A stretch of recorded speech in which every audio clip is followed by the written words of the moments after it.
ഈശോമിശിഹായിക്ക് സ്തുതിയായിരിക്കട്ടെ. വിശുദ്ധ യോഹന്നാൻ അറിയിച്ച സുവിശേഷം 17-ാം അധ്യായം 25-ാം വാക്യം.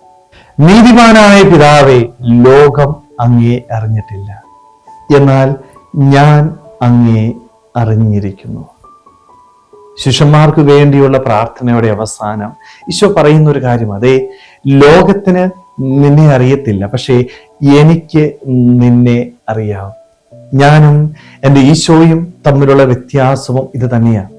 ദൈവത്തെ അറിയാനായിട്ട് പലപ്പോഴും നമുക്ക് സാധിക്കുന്നില്ല. ഒരു വ്യക്തിപരമായ അനുഭവം ജീവിതത്തിൽ നേടിയെടുക്കാനായിട്ട് പറ്റുന്നില്ല.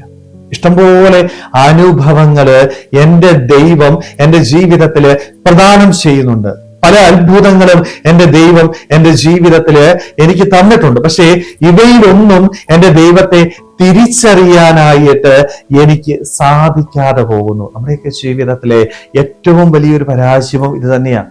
ഈശോയ്ക്ക് പിതാവായ ദൈവത്തെ അറിയാമായിരുന്നു. അതുകൊണ്ടാണ് ആ പിതാവിന് വേണ്ടി, ആ പിതാവിന്റെ ഇഷ്ടം നിറവേറ്റാനായിട്ട്, ത്യാഗം ഏറ്റെടുക്കാനായിട്ട് അവൻ തയ്യാറായത്.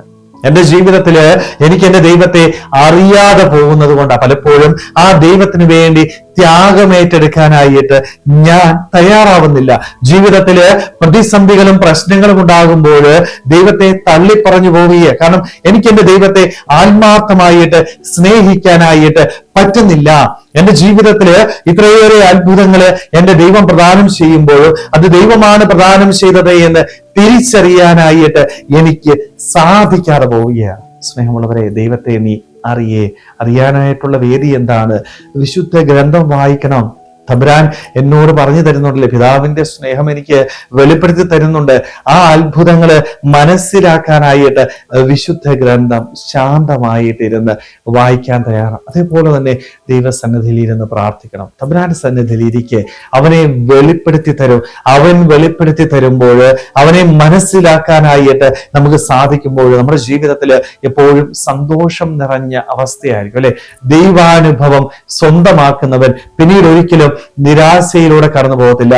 പ്രതിസന്ധികളിലും പ്രശ്നങ്ങളിലും അവൻ വീണു പോകത്തില്ല. അവന്റെ മുഖത്ത് എപ്പോഴും ഒരു പുഞ്ചിരി ഉണ്ടായിരിക്കും.